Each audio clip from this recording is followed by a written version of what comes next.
दोस्तों, महाभारत कथा से तो आप भली भांति परिचित होंगे ही। महाभारत के युद्ध क्यों और कैसे और किन योद्धाओं में लड़ा गया था, यह तो आपको पता ही होगा, और भगवान श्री कृष्ण ने किसका साथ दिया था।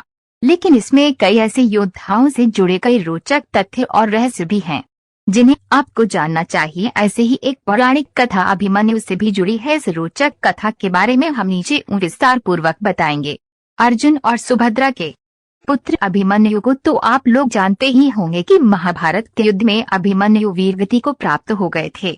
लेकिन बहुत से लोगों के मन में यह प्रश्न अवश्य होता होगा कि आखिर सर्वशक्तिमान श्री कृष्ण ने अपनी ही बहन सुभद्रा के पुत्र अभिमन्यु को क्यों नहीं बचाया था, जबकि अर्जुन और पांचों पांडवों की युद्ध के अंत तक उनके रक्षा कवच बने रहे थे, तो अभिमन्यु को क्यों मर जाने दिया। अगर चाहते तो लीलाधारी भगवान श्री कृष्ण अपने सुदर्शन चक्र भेज अभिमन्यु को चक्रव्यूह से बाहर ले आते और अभिमन्यु का वो वध नहीं हो पाता, परंतु श्री कृष्ण ने ऐसा नहीं किया, इसलिए कारण नहीं बचाया श्री कृष्ण ने अभिमन्यु को। कहा जाता है जब भी धरती पर धर्म और सत्य की हानि होने लगे तो भगवान को नियति के अनुसार धरती से अधर्मियों और अत्याचारियों का नाश करना होता है, और इस उद्देश्य हेतु भगवान स्वयं धरती पर जन्म लेते हैं, और उनके इस उद्देश्य में सहायता हेतु विभिन्न देवी देवताओं को भी अपने पुत्र को भेज या स्वयं जाकर धरती पर जन्म लेना होता है।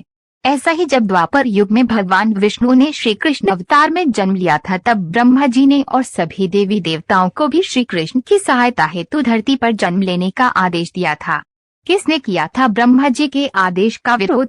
ब्रह्मा जी के इस आदेश का सभी देवी देवताओं ने स्वागत किया था, परंतु चंद्रमा ने इस आदेश का विरोध किया और अपने पुत्र वर्चा को पृथ्वी पर जन्म लेने से इनकार कर दिया। लेकिन जब सभी देवताओं ने मिलकर चंद्रमा को समझाया कि धर्म की रक्षा करना ही हम देवताओं का परम कर्तव्य और धर्म है, इसलिए हम सभी को ब्रह्मा जी का आदेश का पालन करना है, ये हमारा दायित्व और कर्तव्य भी है। चंद्रमा के इस शर्त के कारण ही अभिमन्यु को मरनी पड़ा। सभी देवताओं के समझाने पर चंद्रमा मान तो गए, पर फिर भी उन्होंने एक शर्त भी रख दी कि यदि मेरा पुत्र धरती पर जन्म लेगा तो वह ज्यादा दिनों तक धरती पर नहीं रुकेगा, और महाभारत युद्ध में अपना कार्य समाप्त होते ही वह मेरे पास लौट आएगा। इसके साथ ही वह युद्ध में अपने पराक्रम से बड़े बड़े महारथियों को भी चकित कर खुद युद्ध लड़ते हुए वीरगति को प्राप्त होगा, और उसके इस सदम्य साहस को युगों युगों तक याद रखा जाएगा। दोस्तों, चंद्रमा पुत्र वर्चा ही अभिमन्यु थे, जिसने धरती पर ब्रह्मा के आदेश का पालन कर श्री कृष्ण की सहायता के लिए जन्म लिया था।